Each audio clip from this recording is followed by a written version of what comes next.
All right.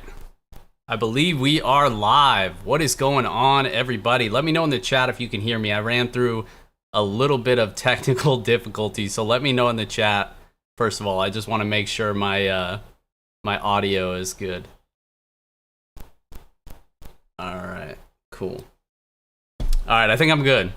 All right, sorry about that. We are good to go. For those that are just joining, basically what we're going to do is a Q&A for UFC 278. Anything betting or DraftKings, Prize Picks, whatever you guys want to talk about, this is all going to be run by the chat, basically. So we're going to hang out here for a few minutes, let some people get in here. Thank you, Matt, for the audio check. Yeah, so like I said, obviously this is going to be primarily up to you all in the chat, what you guys want to talk about, betting questions, DraftKings as well, Prize Picks, of course.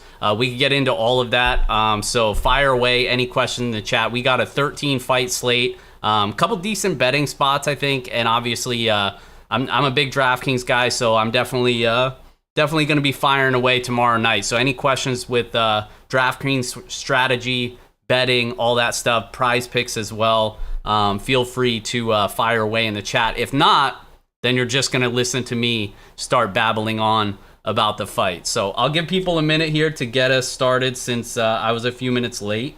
I'm going to go ahead and fire it off on Twitter as well. All right.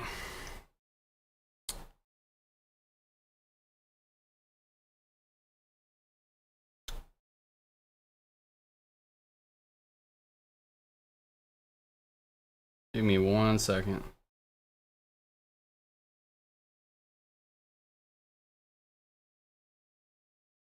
All right, and since people are still filing in here, we don't have many questions. I'm just basically gonna start running down through the card a little bit, and then if anybody gets in here and starts asking questions, we can kind of take it from there. Just got it out on Twitter, so hopefully we'll get some people in the chat. But yeah, like I said, I mean, 13-fight slate. I think we'll start out with DraftKings just because I've kind of already broken down the fights a couple times this week. So I'll kind of hit on the DraftKings a little bit more. And then, like I said, we can kind of see where the conversation takes us. But for starters, I think this slate is difficult because I think there's hardly any underdogs that we can really trust on DraftKings. I think primarily two underdogs are going to be pretty popular in Jay Perrin and Daniel Da Silva. Daniel Da Silva basically just because he has such a high ceiling in that if he wins, we know it's likely coming in the first round. So I think that in general is going to kind of make him a popular underdog play. And then Jay Perrin, it's just the line value. Like people are going to see him. It's almost like a pick 'em now. So I think he's going to be very popular on DraftKings as well at like 7,700. So I think a lot of people are going to do really similar builds. It's easy to see what the field's going to be doing because you have Tyson Pedro up top at 9,500 is going to be a super popular play. You have Kamaru Usman in the main event, obviously. You have Alexander Romanov. Those are going to be the three super expensive fighters that everybody plays. And then Merab Dvalishvili, who's has one of the highest ceilings on DraftKings at only 8,200. He's going to be a super popular play. So if everybody's going like Pedro, Usman, Merab, and then two popular underdogs in Perrin and Lacerda, like it just gives you an idea of what the field's going to do. So I'm obviously looking to get away from the field because you can't, even if you hit the nuts, you're going to split with 100 people. So we don't want to do that. So I think in especially in the main tournament, I think the main thing I'm going to be doing is just being very cognizant of who I'm pairing those expensive fighters with. It doesn't mean I'm going to fade them completely, but I think like maybe I'm definitely going to be looking to get underweight to Tyson Pedro.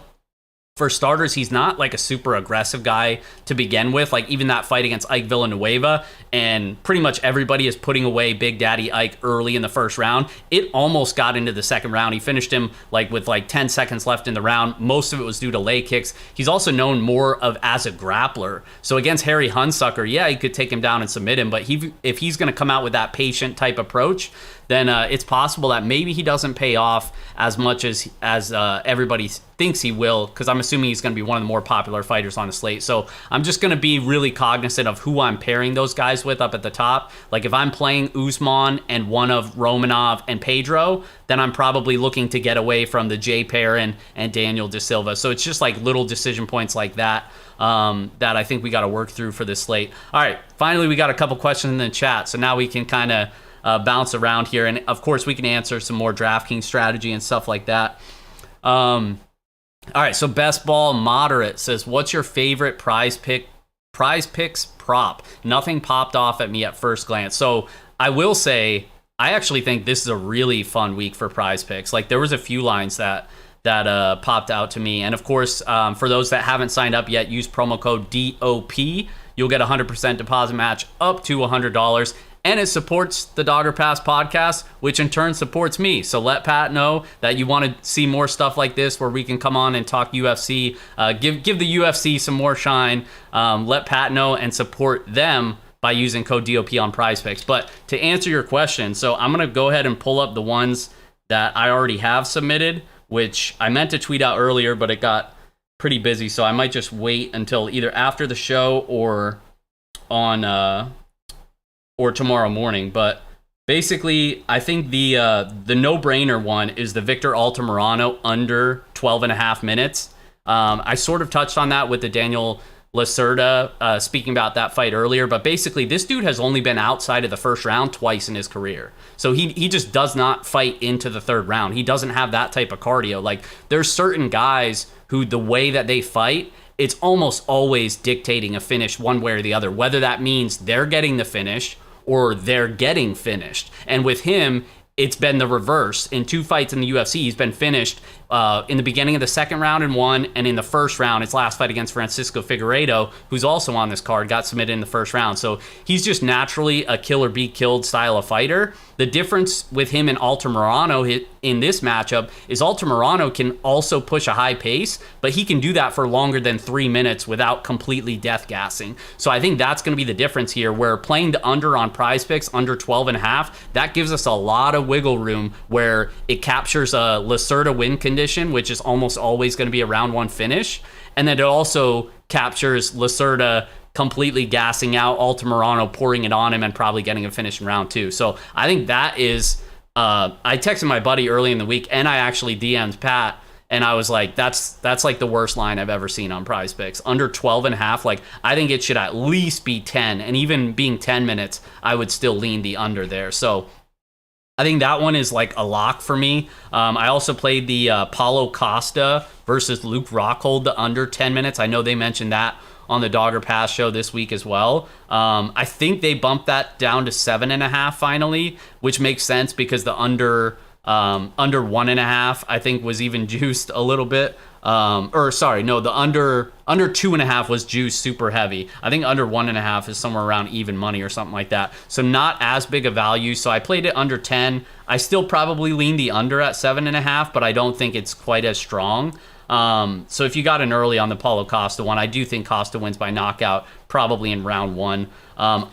This one's not as popular, at least I don't think it is because I haven't heard anybody mention it, but AJ Fletcher under 2.5 takedowns. I feel pretty convicted about this, and I like AJ Fletcher. I'm a big AJ Fletcher guy. Had a big bet on him against Matt Semmelsberger in his UFC debut, where he looked great in round 1, and then obviously the cardio didn't hold up. But the dude does have freakish athleticism. He doesn't come from a wrestling background. He actually played football in college, but he can, blast some double legs in there, has some decent submission grappling as well.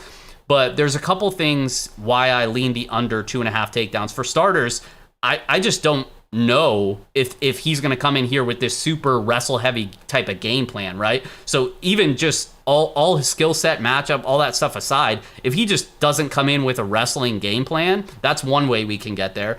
The second thing is, I mentioned the cardio dynamic. This dude gassed pretty bad in his first fight. If he gasses again, I don't think those takedowns are going to come easy. And the last thing I'll say on the Angel Lusa side is the dude has pretty good takedown defense. He has a wide base. He's shown he's been able to defend takedowns at the UFC level against Moner Laziz. I do think Fletcher could probably land 1 or 2, but expecting him to land 3 takedowns here, I think is a pretty big ask, especially considering the way these guys match up. Like Fletcher is going to look for the finish anyway. And yeah, I know people probably don't think that happens. Some people like the overs here, but I think in general, he's a finisher style of fighter. So that's just another out that we have playing the under 2.5 takedowns. And unless it's moved over on Underdog, which I know this is a prize picks based show, but on Underdog, they had that line at 3.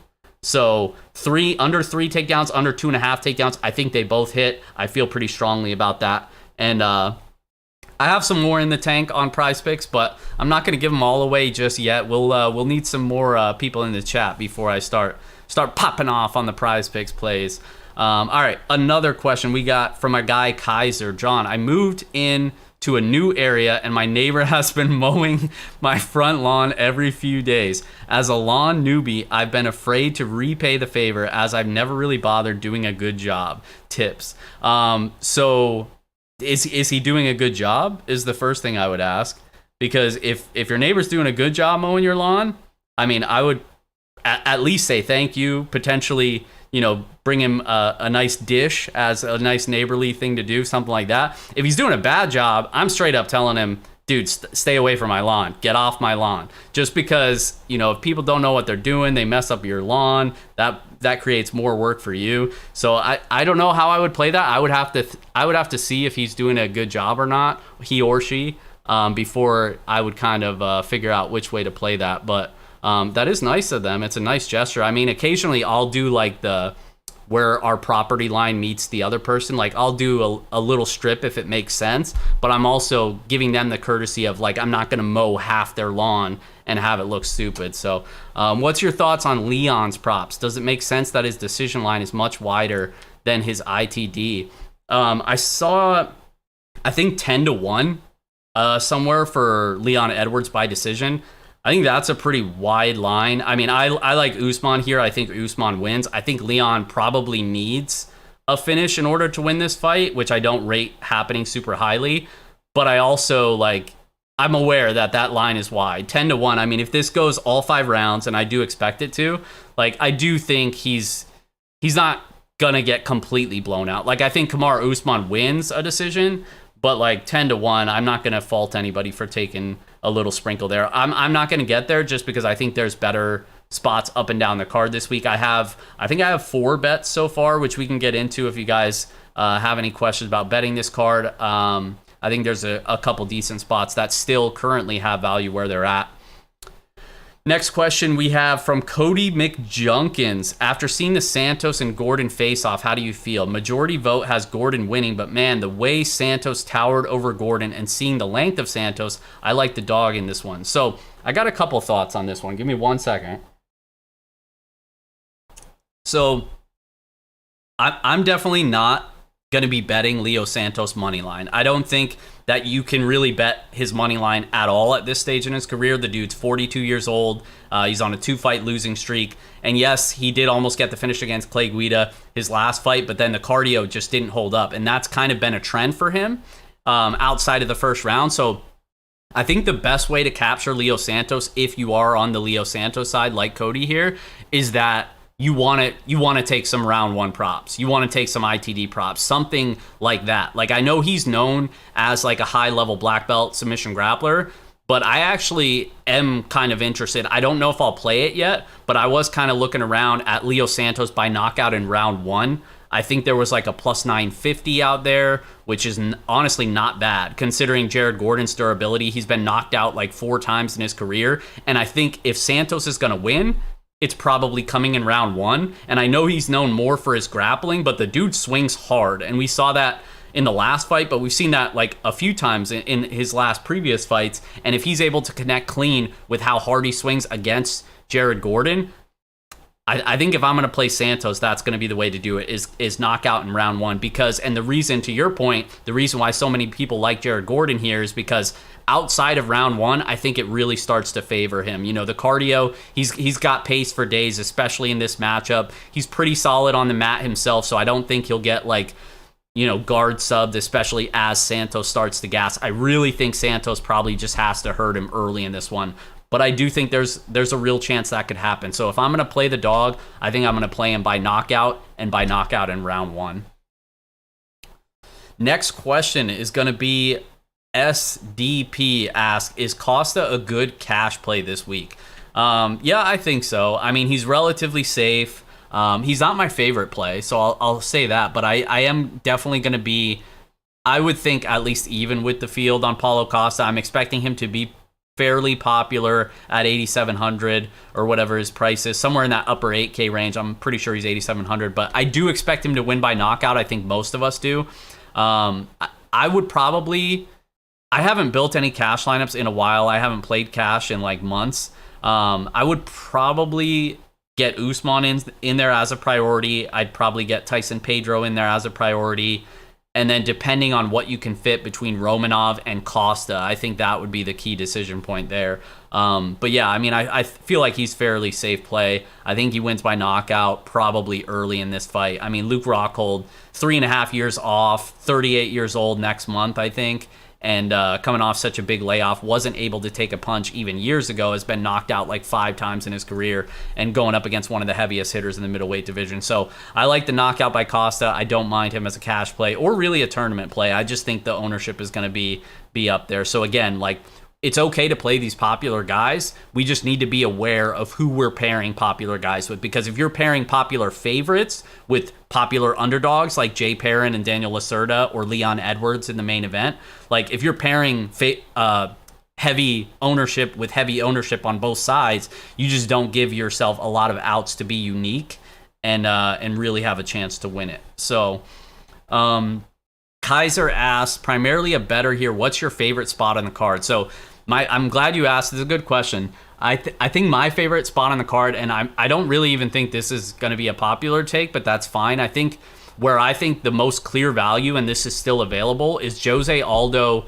They call it decision no bet on FanDuel, but basically it's scorecards no action. So what that means is if the fight goes to decision, your bet voids, you get your money back. If there's a finish on either side, then it has to be on your guy, otherwise you lose. So basically the only way you're losing this bet is if Jose Aldo gets finished. This is lined at minus 126 on FanDuel. I personally think Jose Aldo should be at least minus 200 in finish-only markets. I think if there's any finish in this fight, I think it significantly has a higher chance to come from the Jose Aldo side. We've seen Merab Dvalishvili, credit to him, like he's a great DraftKings play, going back to the DraftKings conversation, but the way that he fights is very good for round winning ability. It's very good for minute winning ability. It's good for just winning fights in general. But he stays extremely reckless in the pocket when he's entering for those takedowns. We saw him pay the price against Marlon Moraes and almost got finished in that fight. We've seen him wobbled in past fights as well. So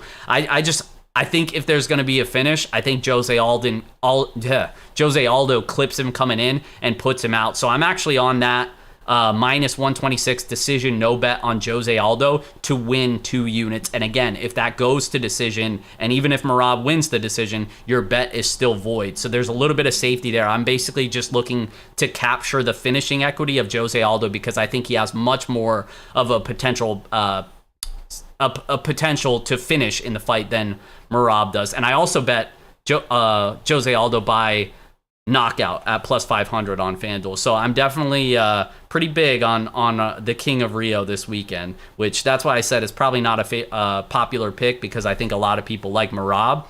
But I'm hoping that Jose Aldo's got it in him to get him out of there. All right, best ball moderate. I am clinging to hopes that the old Aldo is still there. Does he have a chance? Deep down, I feel he's probably washed. Yeah, so I mean, we just kind of hit on that pretty well. I don't think he's washed. I think he's proven, like, obviously he's on the decline of his career. The dude's been around the sport for a long time. He's a legend of the sport. But I think he's certainly on the decline of his career. But I think his last couple fights, he's proved that he's not washed. And again, just going back to the matchup, I think he has the power to hurt Dvalishvili if he can take advantage of those holes. Abdurman said, what time is the match? Kamaru Usman. So the card itself starts at 6:30 Eastern. The pay-per-view, as you guys know, is going to be late. So I would assume that the Kamaru, because the main card doesn't start till 10, I would say someone had said 11 p.m. It's going to be after that. So the main event is usually like 12:30, depending on how many finishes are on the pay-per-view card. But usually main event, it's going to be midnight, pushing 1 o'clock by the time it wraps up, something like that. So, which is tough for me because I like to be in bed by like 10 o'clock. So I definitely struggle on the pay-per-view nights, but you got to do it. All right. Again, for those that are just joining, basically we're just doing a UFC 278 Q&A. Any questions you guys have regarding DraftKings strategy, prize picks, which we touched on a little bit earlier. Happy to go over that some more. And then any betting questions as well. This is totally directed by the chat. So you guys are in control as the chat. Let me know what you guys want to talk about. Phil Rafi says, who's your favorite underdog and who do you think will be the highest scoring fighter on the DK slate? So, oh no, the belt has fallen. This has only happened one other time. So you just asked the question, who's your favorite underdog? And the belt fell. Now, I don't know if that's a sign of things to come. Hint, hint, Leon Edwards. I'm not big on Leon Edwards, so I hope that's not what that means. I would say my favorite underdog, I haven't dove too deep into lineups yet. Like I usually wait until at least Saturday morning to start building. I definitely look at pricing to try to get a feel for it. My favorite underdog, I think, we talked about Perrin and Lacerda being popular dogs earlier. I think they're going to be in the mix, but I also think they're going to be super popular. And I'm the guy that usually tries to get away from the chalk, especially if they're chalky underdogs, because they're just less likely to win in general. So I'm usually looking for leverage, whether that means being just low owned in general, or if they're going up against one of the more popular fighters. I think there's a couple examples of that. One, Leo Santos that we talked about earlier. It's not that I think Gordon's going to be super popular, but I kind of think that Leo Santos is not going to be popular at 7,300. And again, if he wins, I think it's coming by knockout in round 1. So I think he's got to be in the mix for me as like a, off the board underdog. And I think Marcin Tybura, and this one I don't feel good about because I think more times than not, Romanov takes him down and completely smashes him. But I do think there's a potential path for Marcin Tybura at 7,200 to break the slate. He weighed in about 15 pounds heavier than Romanov. He does have a solid ground game himself. If he's somehow able to prevent getting put on his back and maybe put Romanov on his back, where we've seen him be a lot less deadly when he's been put in those positions. So it's guys like that where you don't feel good about it whatsoever, but a lot of times those end up being the plays that you need by the end of the night that end up breaking the slate. So again, I'm just trying to get away from the chalk. So who's ever going to be the popular guys, I'm just looking to get away. So to answer your question, I'll say Leo Santos. And if he loses, oh well. But I like the knockout round 1 upside on Leo Santos. And I'm not expecting him to be super chalky either. Best ball moderate. I'm thinking about all the Rockhold fights. What can he do to win? I don't see how he doesn't get knocked out, but I'm a fan, so I'm trying to talk myself into Luke. Yeah, I mean, I guess you can talk yourself into saying that, like, hey, he can maybe take Costa down and he should be the better grappler. All those things are true, but it's like, I talked about it in my breakdown on my YouTube channel this week. It's like, it reminds me of the Josh Quinlan, Jason Witt fight, where it's like, everybody's making the case for Witt. Like, he's going to have a grappling advantage. He can land takedowns here. If he can just survive in round 1 and survive, then he should be able to be the better grappler. And then at the end of the day, it's like, you touch the guy's chin and he's going to sleep. And I think that's a similar dynamic in the Rockhold Costa fight, to where I'm still going to take my chances as a multi entry style of player on DraftKings. I'll still take some chances on Rockhold, but I'm just going to be very careful about how many chances I'm going to take, because I really do think he probably gets knocked out here pretty early. Yeah, Skywalker DFS is best dog on the slate. I gave my answer before. I like Leo Santos just in terms of a guy who's not going to be super popular. I am going to be on Daniel De Silva, a lot of round 1 finishing ability. What I'm trying to do with underdogs, guys, my main strategy, I play, whether it's, sometimes I play more lineups, but on average, I usually play like 20, 25 lineups, something like that, unless I'm feeling froggy, and then maybe I'll, dump the 100 or 150. But most slates, I'm doing like 20 to 25. And what I like to do is just kind of hone in on my core, whether that's in the mid-range or expensive guys. And then in underdogs, I'm just mixing in the guys that I think if they win, they're going to pop off. And I think there's a couple that check that box this week. Daniel Da Silva is one of them. Leo Santos is one of them. And I think Marcin Tybura, even though I'm probably the least confident in him, he probably checks that box as well. So I'm just kind of mix and matching some of the dogs, especially on this slate, because there are not dogs that we trust this week. And if everybody is going to go Daniel Da Silva and Jay Perrin for the line value, then by nature, I've just got to look to get a different sort of combination. Because like I said at the beginning, I think it's very easy to see how most people are going to build this week. They're going to go Tyson Pedro, 9,500. They're going to go Kamaru Usman, 9,100. Their third expensive guy is going to be Romanov or Paulo Costa. And then everybody's going to play Merab Dvalishvili at 8,200. And so it's like, what can you fit in with them? I think you can get Perrin, and if you go Costa as the third there, then you could go Perrin and Da Silva with zero salary. That lineup right there is going to be duped like 5,000 times. So you just have to be very cognizant of who you're mix and matching those popular plays with. So for me, I'm probably like, if you're what's the word I'm looking for? Lineup builder. What's that word? I can't. That machine that spits out lineups. I'm drawing a blank here. Whatever. If you're one of those guys and you can make rules on your script, I would make a rule that at the very most you're going to get 2 of the 3 of Pedro, Usman, and Merab. And even just getting 2 of those guys makes me feel a little bit uneasy. I think if you just like make it a point to only go 1 of those 3 in your lineup, I think that's one way you're going to get unique. And thank you in the chat. Optimizer was the word I was looking for. I don't know why I couldn't think of it. I'm doing too much talking. So I'm going to read some of these questions. It looks like we got a couple more on here. So who do you think will be the highest scoring fighter on the slate? Phil says, regardless of ownership. So highest scoring fighter. Good question. I think there's a lot of potential this week. I think most people would say Tyson Pedro. I'm not most people. I actually don't think he'll be the highest scoring fighter on the slate. So by nature, I'm going to be looking to get under the field on Tyson Pedro. Obviously, he does have a lot of round 1 finishing ability, but most of that is due to the level of his opponent that he is facing. It is not because of the style that he fights. So like, it would not shock me whatsoever if he comes in with a very similar approach to his last fight, a very non-aggressive approach to where, yeah, he'll probably get the finish, but I don't know if he's going to, just go all out in round 1. So, I mean, Usman always has a super high floor. Even in a decision, he's scoring like 100 points. That fight against Masvidal, he put up 156, landed 5 takedowns. Like, wouldn't be completely shocked if it was a similar performance. 94 strikes, 5 takedowns, 16 minutes of control time. Like, would it be that crazy if he did that to Leon Edwards? I don't think so. He controlled Leon Edwards for over 10 minutes the first time they fought back in 2015. Does that mean it's going to happen again?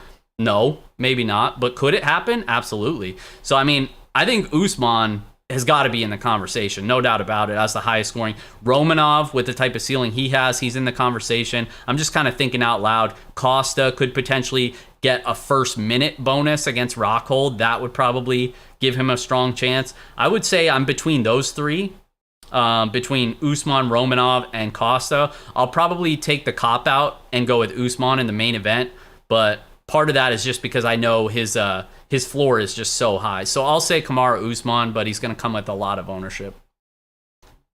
Next one. I think Usman will win because he is strong and it's hard to put him down, and he has much condition. Maybe he is going to wrestle till his opponent no more in a condition to fight. Yeah, I mean, I think he's the better wrestler for sure. He proved that in the first fight. I know there's been some speculation about like, oh, his knees might not be holding up. Like, I think people are just kind of trying to create a narrative for Leon Edwards. I personally think Usman has him covered here pretty much everywhere. Whether he holds him against the fence for 20 minutes, takes him down multiple times, I think Usman's winning, and I think he has better cardio, so that's a good point.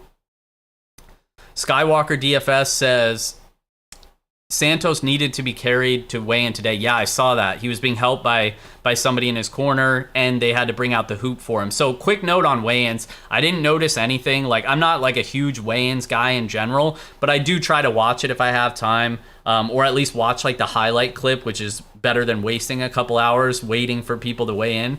But I think most people looked good. I think Figgy was a little bit shaky. Jay Perrin was a little bit shaky. I have a bet on Jay Perrin at plus 136, I think, on FanDuel. He's now like a plus 115 underdog. He was a little bit shaky, I thought, looked relieved to make weight there. And then they only had to bring out the hoop twice, and that was for Jose Aldo and Leo Santos that you mentioned. So yeah, they obviously were close, but stuff like that, unless it's like significantly like bad, I try not to weigh it too much. I mean, Santos, I think we don't expect much in the cardio department anyway, especially fighting in Salt Lake City now, where it is at elevation. I think his cardio could potentially be even worse anyway, and the rough weight cut. So again, just really think the angle for Santos is a round one finish.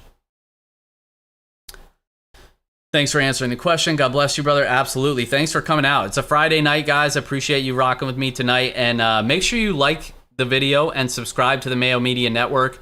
Pat's letting me come on here and talk UFC with you guys, so we definitely want to show him the support. Let him know after the show if this was a good idea or a terrible idea. You're not going to hurt my feelings either way, but just give him the feedback that he needs so that we can decide if this is something we want to keep doing. And of course, I mentioned earlier, for Prize Picks, DOP is the promo code, and you say you deposit $100, they'll throw in $100 to match your deposit. So you have an extra $100 to play with on Prize Picks. You could tail the Prize Picks on the Dogger Pass podcast, or also tail the Prize Picks that we talked about on this show that I talked about earlier. And I definitely think there's a couple spots still available to take advantage of. Kaiser in the chat says, is there any saving grace for Hunsucker? I bet his round one KO at 2,200 personally. Seeing Pedro be this big of a fave is concerning. Yeah, I mean, how wrong can you be? 22-1. Like, I mean, I think most people think Hunsucker gets killed here. He's 7-5. Like I've said from the beginning, this guy does not belong in the UFC. He fought on Contender Series, was knocked out by Jared Vanderaa. Jared Gordon's fighting tomorrow, but Vanderaa knocked him out. Then for some reason he got the short notice call up, and he's been finished in the first round in both of his fights. So he's 7-5. All 5 of his losses have come by knockout. I think it's hard to put much faith in a guy like that, but now he's dropping to light heavyweight, and at the very least, he's just going to swing for the fences here.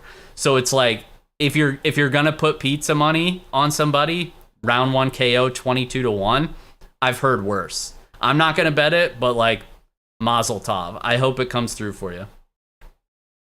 Do you usually hand build when your lineups? Yeah, so I'm a window licking hand builder. I don't use an optimizer, hence why I couldn't figure out what that was called. I hand build all my lineups. Even when I make 150 teams, I am that much of a boomer that I sit there and hand build. And then I have the Roto Grinders extension on DraftKings where I can see what my ownerships are and kind of adjust it that way. So I do things the hard way. I don't know why I do that. That's just totally preference. Every time I've ever tried to use an optimizer, even adding the rules that I want, I've either not been able to get the exposures right or the correlation. And that's the biggest thing, because I think really important for my MMA strategy is correlation and just like mix and matching certain fighters. Like if I'm say my core, and this isn't my core necessarily, but say my core is Merab, who else? Tyson Pedro's popular. He's not going to be in my core, but say he is for this thought experiment. So Pedro, Usman, and Merab, right? So say that's your 3-person core. What I like to do is, so in your main lineup with those 3 in it, then you have Lacerda, Leo Santos, somebody else. And then what I'm doing is subbing out one of those guys and taking the other side. So then maybe in this next lineup, I would go Merab, Usman, and Hunsucker.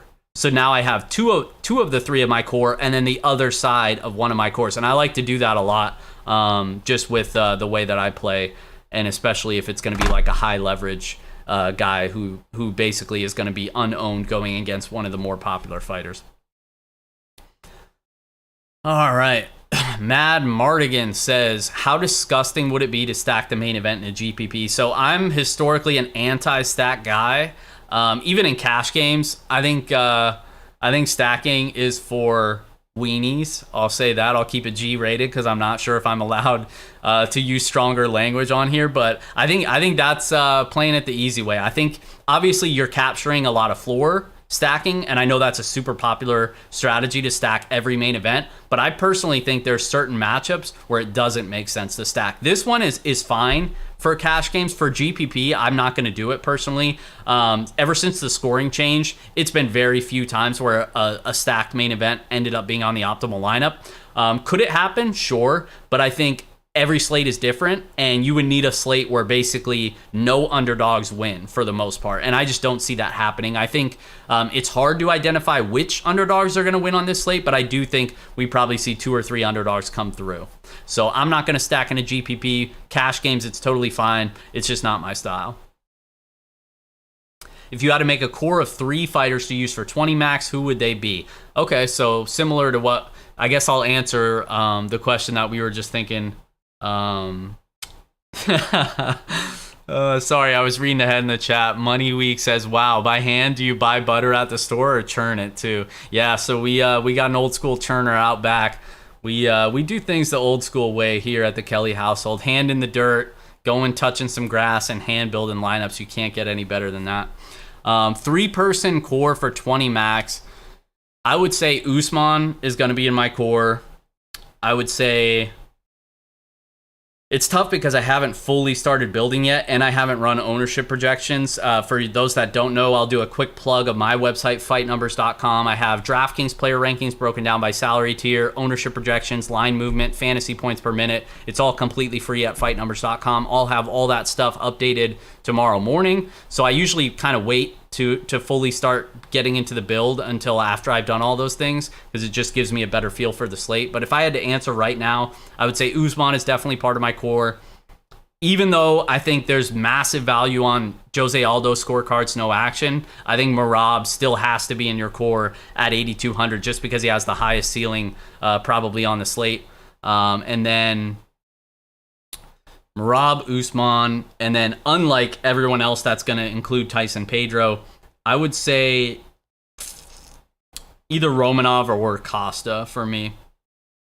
Probably Romanov. I would say Romanov, Usman, Merab. If I had to answer right now, that'd be my core. And then mixing in the underdogs, like I said, Daniel De Silva, Jay Perrin, they're going to be 2 of the more popular ones. Mixing in some Leo Santos, who I like quite a bit.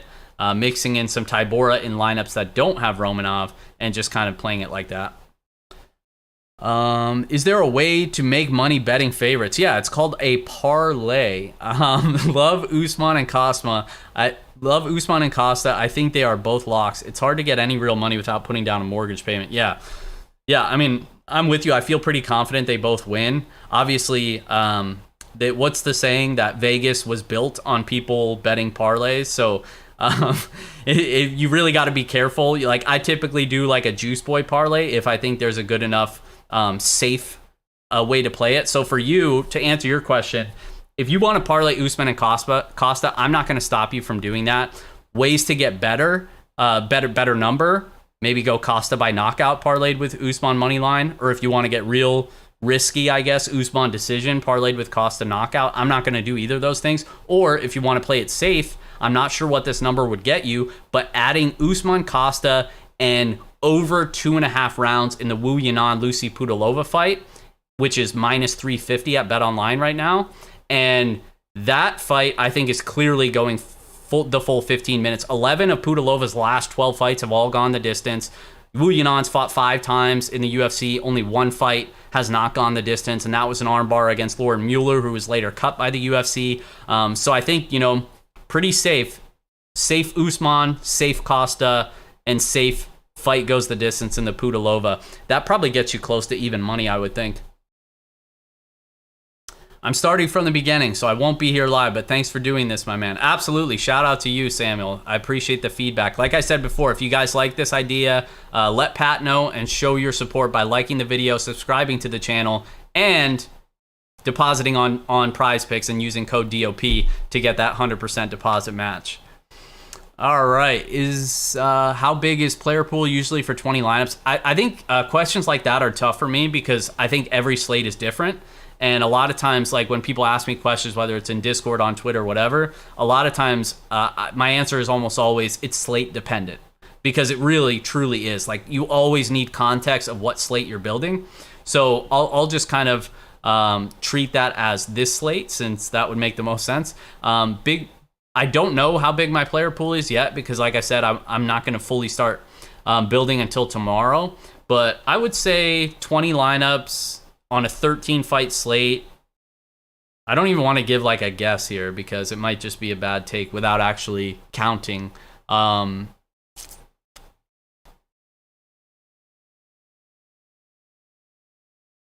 Maybe like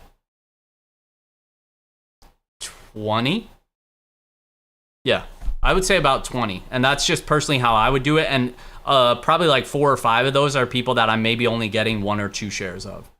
So really what I'm trying to do is just hone in on my core, and then again, mix and matching the underdogs that I think have upside. So it's really not like, the way that I personally treat it is not about, I really don't care how many are in my player pool. I just want to focus on being unique and getting the correlation that I want. And ways that you can do that is taking high leverage approach, going against popular fighters, and leaving salary on the table. In a main tournament on DraftKings, the most important thing you can do these days is try to give yourself a way to be unique. Think outside of the box. When I had my biggest win on DraftKings, and it didn't come in MMA, it came in NFL Showdown, but that's basically what you have to do is think about what the field's going to do, which I've already mentioned: Pedro, Usman, Merab, probably Jay Perrin, and probably Daniel Lacerda.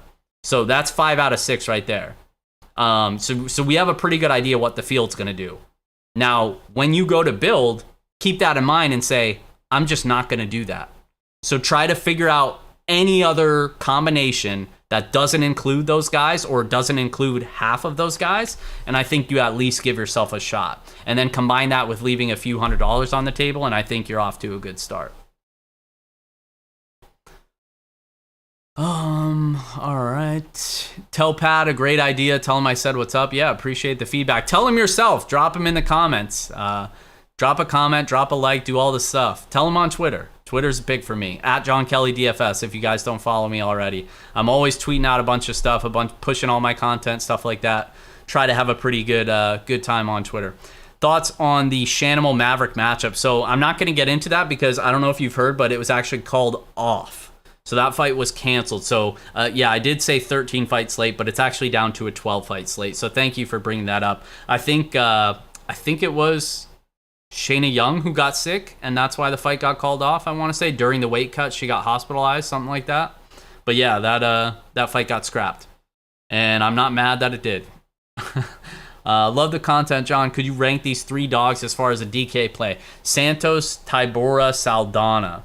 So right off the rip, I'm going to say Saldana's my least favorite. So I don't like this kid at all, to be honest with you. I don't think he's very good. He's an okay striker. The cardio is a serious issue. We've seen him fade in about all of his fights. We've seen him hurt to the body multiple times. I think he's going against a much better striker in Sean Woodson here. I bet Sean Woodson by knockout in this fight. I don't mind sprinkling some late round props on Sean Woodson, even though the numbers have been kind of squashed, unless there's a number out there that I haven't seen. But all the places that I typically bet, the numbers got away from me to where I'm not interested on late round props. But I do think Woodson pours on the volume late. If Saldana gasses, he gets him out of there. So I'm not interested in Saldana pretty much whatsoever. Santos and Tybura. So I'll rank it, to answer your question, 3 dogs as far as DK goes. Santos number 1. He's one of my favorite dogs on the card, just relative to how much I think he'll be owned and how much upside he actually has. Tybura number 2, and Luis Saldana number 3. Ree says, I got Usman by decision. Yeah, me too. I'm right there with you, man. I think, there's been a lot of improvements on both sides since they last fought in 2015, but I think more improvements on the Usman side, and I think he pretty clearly handled him the first time. I think he's pretty clearly going to handle him the second time as well. So I like Usman by decision. Optimizer is just lazy. Hand build is the way to go. Hand builders unite, Skywalker. Pedro is an easy... My guy Rummy, shout out to Rummy in the chat. Pedro is an easy fade in DFS. He might be the highest owned fighter and likely doesn't hit the optimal. Yeah, I mean, we touched on it earlier. I completely agree, dude. Like, I think Pedro's probably going to be pushing, like, 45%. I mean, I haven't run ownership projections yet, but he's going to be, I think a lot of people just see, the under 1.5, I think is like super juiced. Like basically everything in the betting odds are telling us he gets a finish in round 1 here. And again, can he? Yes, he probably has a good chance to. But a lot of these times in large field GPPs, you just have to think, okay, well, what if what everyone expects to happen, what if that doesn't actually happen? And then the second level of that is, now how can I benefit if said outcome doesn't actually happen? So what if what everyone thinks is going to happen, Pedro getting a finish in round 1, what if that doesn't happen? Okay, well then I probably don't want Pedro. Now how can I benefit? Well, there's 2 ways. 1, you could just fade the fight completely and hope he busts even if he wins. 2, you can take a high leverage approach like someone mentioned earlier, play Harry Hunsucker and hope that he gets the first round knockout, which again, small chance, but guess what? He's probably going to be less than 10% owned. That's one quick way to shoot yourself up to the top if he knocks out Tyson Pedro. So again, it's just like these things, like people get so caught up on, and it's not just the field, it's me at times too. Like I'll get caught up on thinking, well, there's just no way that Tyson Pedro can lose this fight, right? Well, there is a way. Like there's many ways. He could get knocked out. There's 2 guys fighting, and then on top of that, you could have a fluke thing that happened with Mike Jackson a few slates back, like a couple months ago, right? Like Mike Jackson got like the DQ win against that Irish dude who got cut. Jackson fought Barry, I think his name was. But yeah, just fluky things like that can absolutely happen, and it's just like putting yourself in a spot to where you can benefit from the black swan event. Does a straw have 1 hole or 2 holes?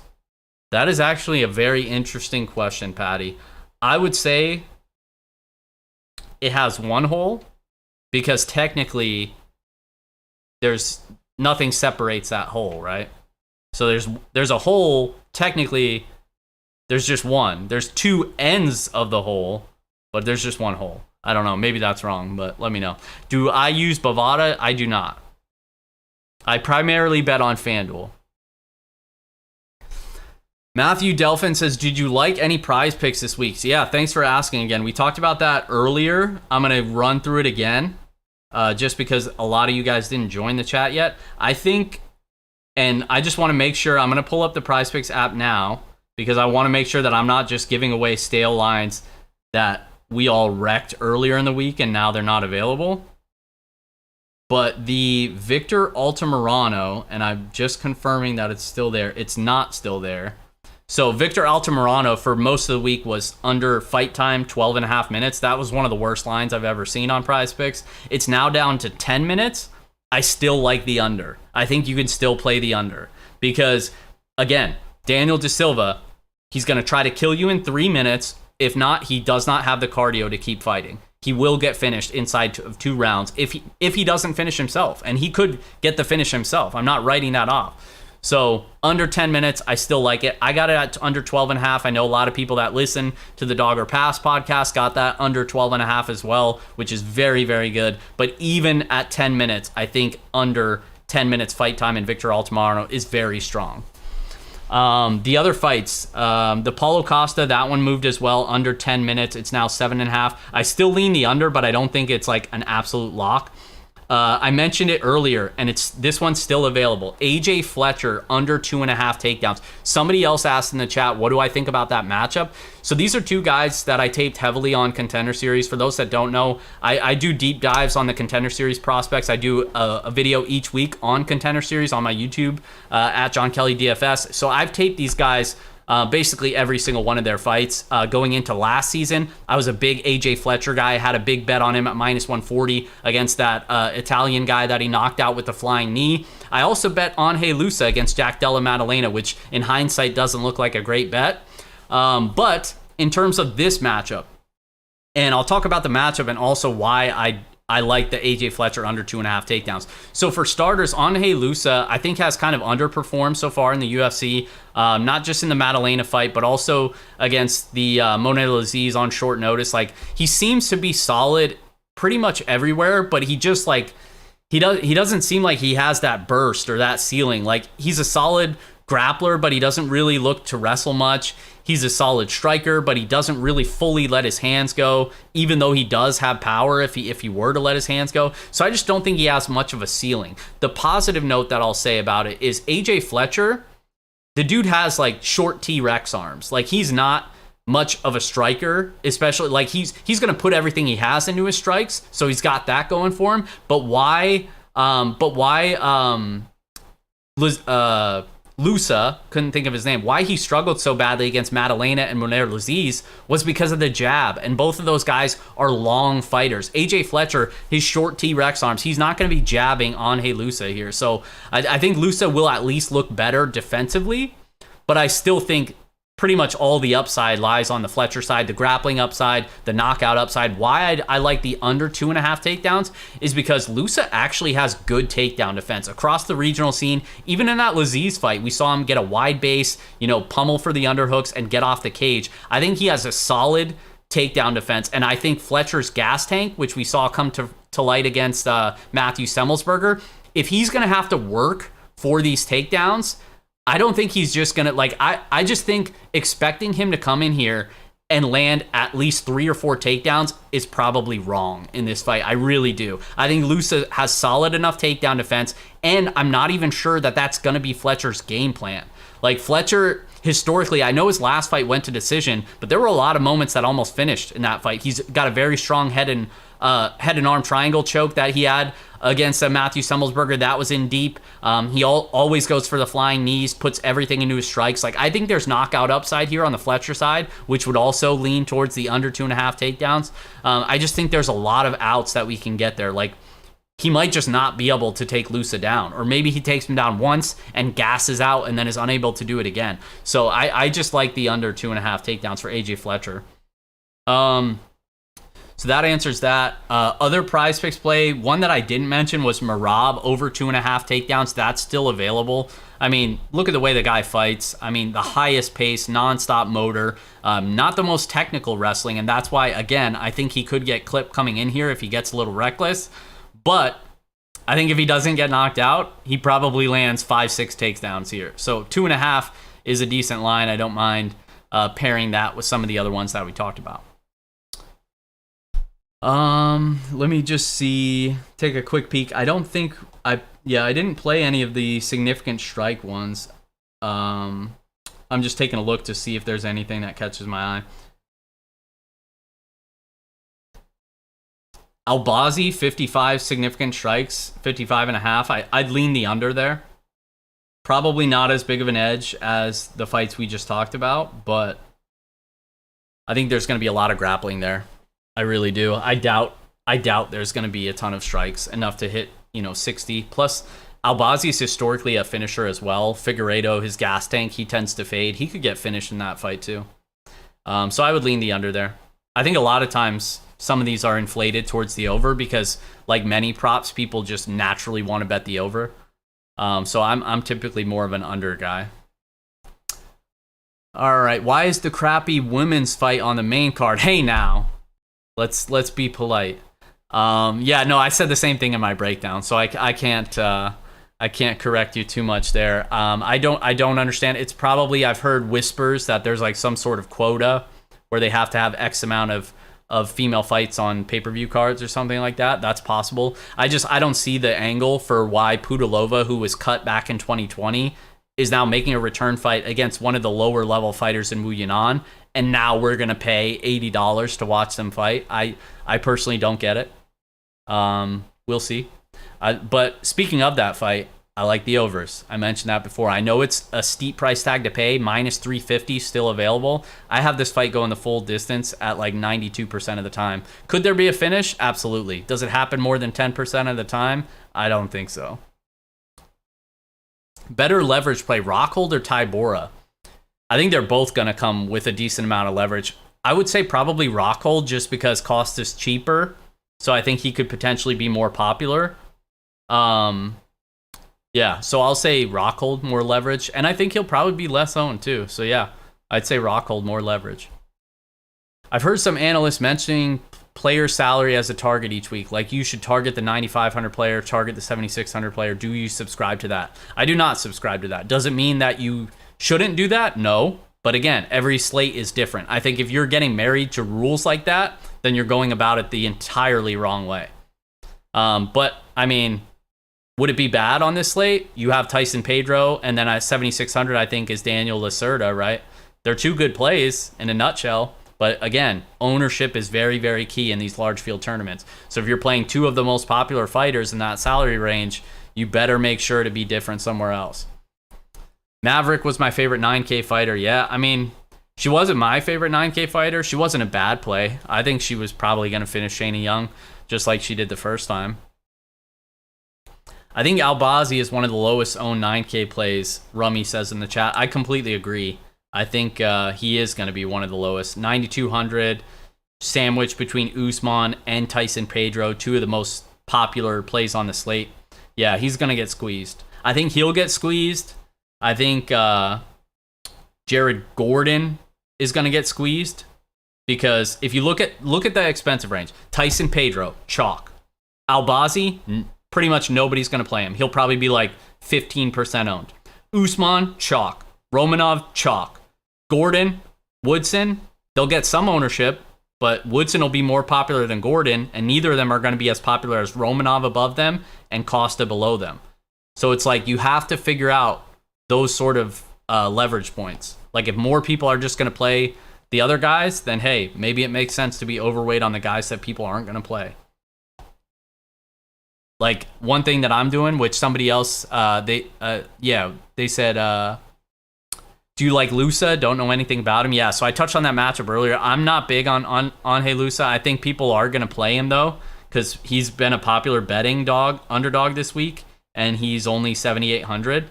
And I think people are thinking it's just going to be like a boring, striking decision.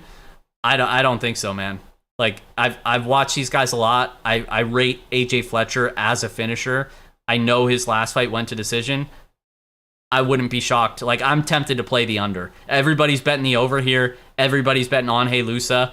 I'm really tempted to play the under, and I probably will. Under 2.5 is like plus 160. Like, if Fletcher's first fight didn't somehow go to decision, there's no chance that line sticks. I mean, this guy comes out like a bat out of hell.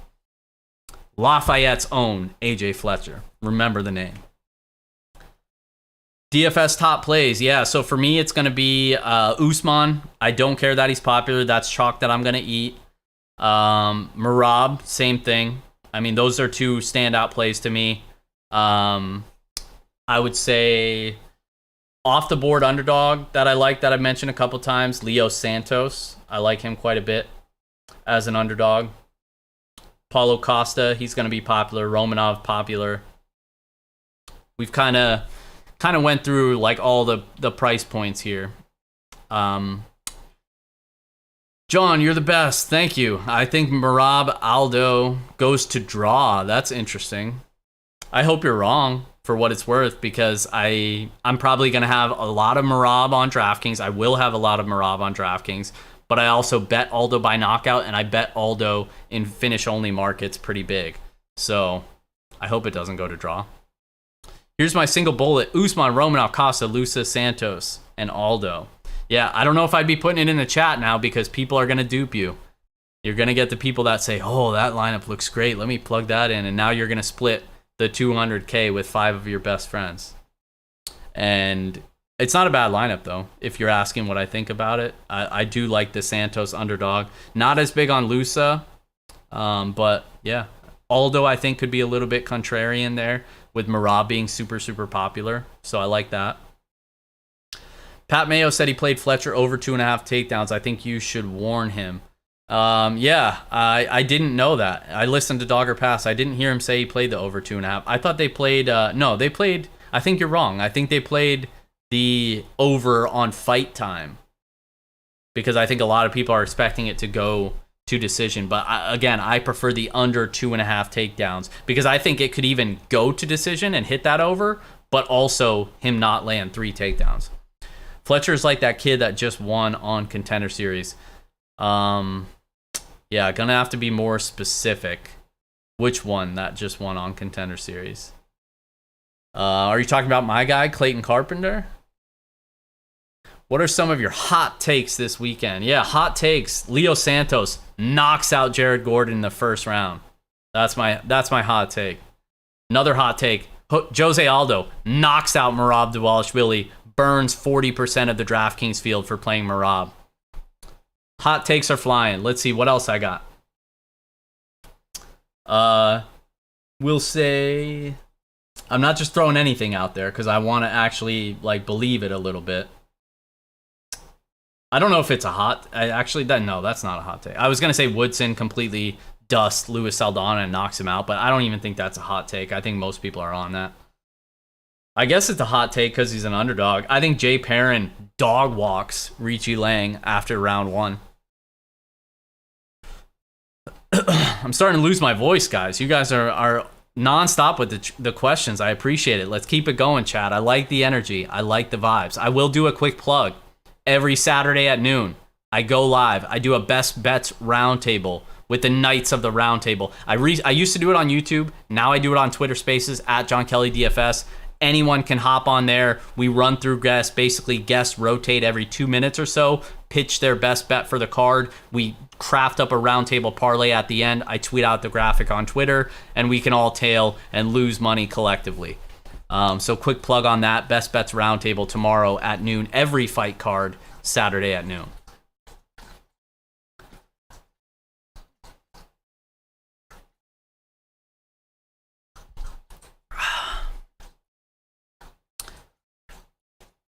Okay. My guy, Clint from the Diehards MMA podcast says, why do you look like Pat Mayo's son? So I've gotten a lot of doppelgangers in the past. That is a first for me. Nobody has ever said that me and Pat look alike. So that is a first. But it doesn't surprise me because I've been told that I look like every basic white guy in America. So that's why I get so many doppelgangers. I've also been told that I look like every like creepy stalker X on every Netflix original movie. So if any of those things resonate with what I look like, you can have yourself a nice little laugh at my expense. Your favorite narrative this week? My guy George, hashtag Narrative Nation, would like to know. Favorite narrative?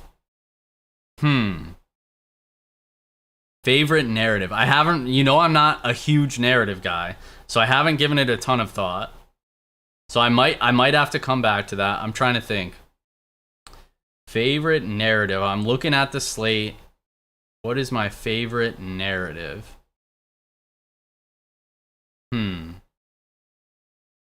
I mean, I know what I know what narrative I disagree with. So I guess I'll answer it that way. I don't know if that helps, but like the narrative that people are saying, like, oh, Usman's knees. Usman isn't going to be able to wrestle Leon. He hasn't been wrestling. I think if Usman wants to wrestle Leon here, I think he absolutely does with ease. So I guess that's my least favorite narrative this week is Usman's knees are bad. Or that Usman's knees will prevent him to wrestle. Juice Boys Unite. Yes, sir. I will have a Juice Boy parlay. I'll be tweeting out the graphic at some point in the next 24 hours. Hint, hint, it involves a juiced over in the Wu Yanan Lucy Podolova fight. Is Usman the best pound for pound? So I'm kind of a weirdo. I don't really care about those type of conversations. Just like anything that we're not able to prove, like we can argue till we're blue in the face over it. I'm not going to change my mind. You're not going to change your mind. So I stick to what I know and what I can kind of use to strategize. But conversations like that are probably more like big media guys. I'm more hand in the dirt. But I guess to answer your question, no, I don't think he's best pound for pound. I'd say Alexander Volkanovski. But again, I really don't care one way or the other. Matt Martingale, I tricked them. Oh, you tricked them with your single entry lineup that you gave out. Yeah, I like the strategy. You gave away those 6 people so you can play someone else. I like it. Can you possibly see Usman lose tomorrow? Because I can't whatsoever, Antonio says. Yeah, so we've hit on that one quite a bit. I'm not going to say like, oh, there's no way in hell he could ever lose this fight. Of course he can lose the fight. Do I think he lose? Absolutely not. I think Leon Edwards probably needs to knock him out here, and that's just not something I rate happening at even like a 15% outcome. So I think Usman wins. Team Leo Santos KO. Yes, sir, Clint. We unite. Leo Santos will be knocking out Jared Gordon in the first round tomorrow. My official pick on I don't want to confuse people because if you look at my write-up and my breakdown, I did pick Jared Gordon to win. But again, that's with the caveat that he makes it out of the first round. My DraftKings teams will be rooting for him not to make it out of the first round. I can't see Usman losing it all. Yeah, a lot of Usman confidence. I get it. The only pushback I'll say about Usman is I absolutely hate it. And here's a narrative that I hate for George and Narrative Nation. Anytime a fighter, and it's usually like a champion or one of the more popular fighters, anytime they start getting like way too cocky during like media portions, weigh-ins, whatever, and start talking all this nonsense, I absolutely hate it. It drives me nuts. It's probably just me, but it's like every single time it's a bad omen and they end up losing. And like Usman's been talking out of pocket for a while now, but like, oh yeah, I'm going to move up and fight John Jones and I'm going to do this, and this. I'm like, as somebody that is considering parlaying Usman, which I don't know if I will because Edwards isn't a complete bum. But as somebody that is at least considering it, I don't know if I'll get there because he's sitting there talking all this smack. I think you need to focus on the current matchup and not sleep on your current enemy. Completely off topic, but how much of the top 15 does Bo Nickel beat today? The division is void of strong grapplers. Yeah, so I like Bo Nickel, man. I was confused as to why contenders, Dana White didn't give him the contract. I thought he would. But clearly they have like a handshake exclusive deal to where he's going to stay on and fight one more on Contender Series. But I think he gives fits to a lot of guys, even in the top 15 at middleweight. So I'm excited to see what that kid can do. He's got a bright future. No Sedjakov, Johnny, Gator arms with aggressive style. Oh, Sedjakov. That's who you were talking about on Contender Series that AJ Fletcher reminds you of. Yeah, I mean, maybe a little bit. I didn't put that 2 and 2 together. But yeah, he does kind of have the shorter arms, I guess. Both of them finishers by nature, too. I get the same thing. If they're bald with facial hair, I look like them. Yeah, so you feel my pain. Which, it's not even pain. I enjoy it when people throw out. Half the time, people are just trolling me. But either way, it's usually a good laugh. And actually, I'll tell you guys this. So the only one, like most of the time people will say, oh, you look like so-and-so. And I usually don't think I actually look like them. There is one that I think it was, one of my best friends, he was the best man at my wedding, found this dude on Facebook, like back in college. And this was like 10 years ago now. Found this dude who apparently only lived like an hour from me. And I'm not kidding. This guy is like almost the spitting image of me if I were like a punk rock skateboarder, which I did kind of go through that phase in middle school like everybody else did. But this guy, I mean, he's covered in tattoos, everything. My wife put like a side by side and posted it on Facebook, and like it broke the internet that day. Like to this day, people are still like reposting it because it's so creepy how much the guy looks like me. I'll find it later if I remember. Brendan Fitzgerald is the other one. I personally, I see a little bit of resemblance. Shout out to my guy, Fitzgerald. But so I've called him. Somebody said, I think it was either George or somebody on Twitter said that on Twitter. And I commented to Brendan Fitzgerald, and I was like, "Dad?" ? And he like responded and was like, "We have lots of things to talk about, son," or something like that. So he knows he gets the reference. He's a good sport about it too. Favorite dog, Clint? He's not asking me. Where can we find you on social media? If you're asking me, it's at John Kelly DFS, JONKELLY DFS. That's also the same as my YouTube. And I'm most active on Twitter, spend all my time on Twitter, way too much time on Twitter. But that's also where I plug all of the content I do on Contender Series, every UFC fight breakdown. I'm posting that all to Twitter, all the Juice Boy parlays, all that stuff. And then, of course, the Best Bets Roundtable tomorrow at noon. What is your favorite go-to breakfast? I'm trying to optimize my gut health and BMI, closing in on 35 years old. Yeah, so I'm right there with you, Pepe. Well, not quite. I still have a few good years left in me. I'll be 32 next month. So I'm fastly approaching the 35, way too fast. Trying to optimize gut health and BMI. So I'm not a good person to ask because I am a creature of habit, and I literally eat the same thing for breakfast every single day, and it's 2 eggs over easy, and I'll either put it on whole grain toast, an English muffin, or a bagel. It just depends on how I'm feeling that day, but I always have eggs. You can never go wrong with eggs. I'm a big breakfast guy, but eggs or some form of an egg sandwich is my favorite. You get a little bit of maple sausage on there with it. You can't go wrong. I don't know. That's probably not optimizing your gut health or your BMI. So that's a bad answer to your question. Realistically, if you're being serious, which I don't know if you are, but if you are, then I would look into, I'm trying to remember the name of the company. There's a cereal brand. Actually, Pat might even still be sponsored by them. If he is, this would be a great plug. I mean, imagine coming on his YouTube channel, knowing his sponsorship, and then plugging his sponsorship. But I actually don't know if he's still sponsored by them or has a deal with them. But the company's called Magic Spoon. My brother has them as well. They're basically super high in protein, and supposedly, at least my brother swears by them, says they taste just like, you know, all the sugary stuff that's terrible for you cereal, but it's actually very good for you and super high in protein. So look up Magic Spoon. You can order it on Amazon. And before you order it, find out if Pat is still partnered with them, and if he is, use his promo code.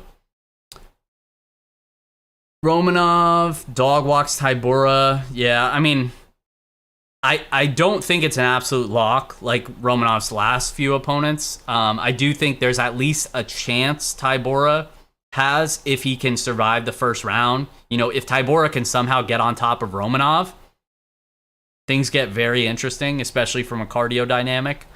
But yeah, I think more times than not, Romanov probably smashes him in round 1.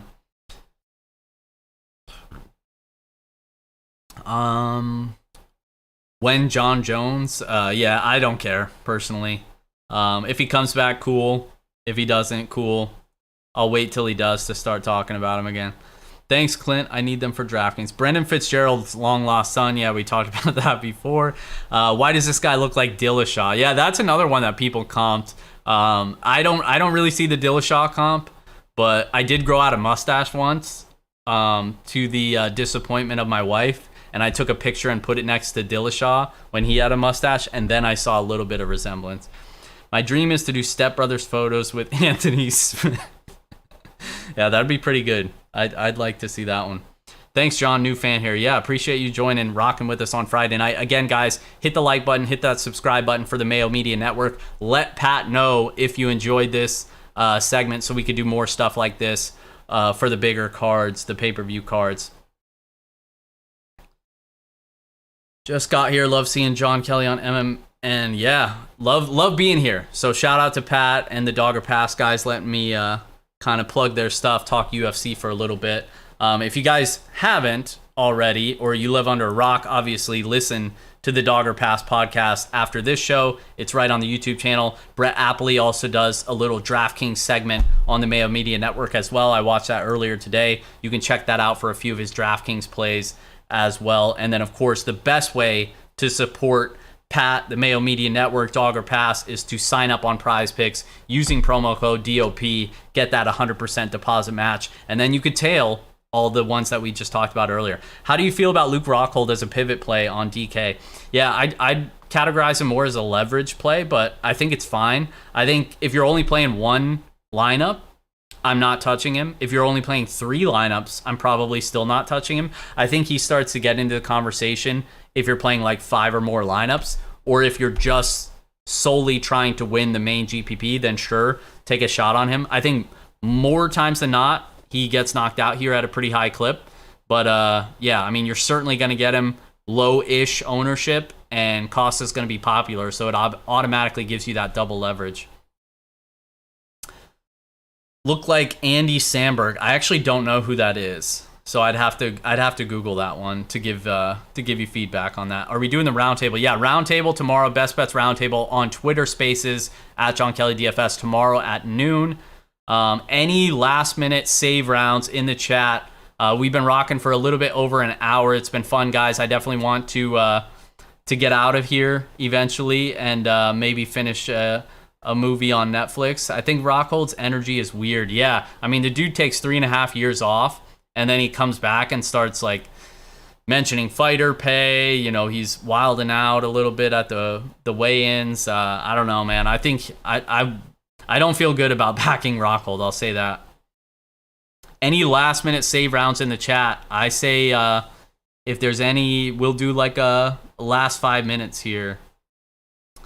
Basically, quick, recap for the past hour. Prize picks, we like Altamirano unders on Fight Time. We like Paulo Costa unders on Fight Time. I personally like AJ Fletcher under 2.5 takedowns. I like Merab Dvalishvili over 2.5 takedowns. I'll be tweeting all of those out at some point over the next 24 hours. In terms of betting, my bets, I bet Jay Perrin plus 135 or plus 136 on FanDuel for a unit. I bet Jose Aldo by knockout at plus 500. I bet him pretty big on the decision no bet at minus 126 on FanDuel. And I bet Sean Woodson by knockout at plus 190. I actually screwed myself on that one because BetOnline opened at plus 250 and I was going to bet it. And I was like, you know what? FanDuel is going to give us a better number. And you sharps in the chat crushed the line on BetOnline, and now it's like 165 or something. So by the time FanDuel released the props, the number just was not as good. So I had to bet it at plus 190, but I still think it's not bad there. Aldo, all right, a couple last minute questions here. If Luke and Demi Lovato are still a thing, I'll roll with him. I didn't even know they were a thing. So Demi Lovato, yeah, didn't she like fall off the wagon or something? Haven't heard her name in a while. Aldo at plus money, a trap. I mean, I think from a money line perspective, I think Merab's slight favorite is fine. I just think all the value is on Aldo finishing. Like Aldo by knockout plus 500. Aldo scorecards no action, because if it goes the full 15, you're getting your money back anyway. What fight would you stack for leverage? I'm not stacking any fights on this slate. 12-fight slate, I think there's enough fighters to go around that I like that I'm not going to stack any fight. Obviously, you can, if you want, stack the main event. I think it'll probably be overstacked relative to how likely it is to actually end up in the optimal. Luke is twerking. Yeah, I don't know about that. Go watch Hot Rod. That's Andy Samberg. I don't think you look like him, but it's a good movie. All right, I'll keep that in mind. All right, guys, I think I'm going to get out of here. Appreciate you joining us on Friday night, UFC 278 pay-per-view. Like I said, show Pat the right support, Mayo Media Network. Like the video, hit that subscribe button, and again, give us the feedback if you like this. If you want us to continue doing this for the bigger pay-per-view cards, definitely let us know. And for those newbies on Prize Picks, use the DOP promo code. As always,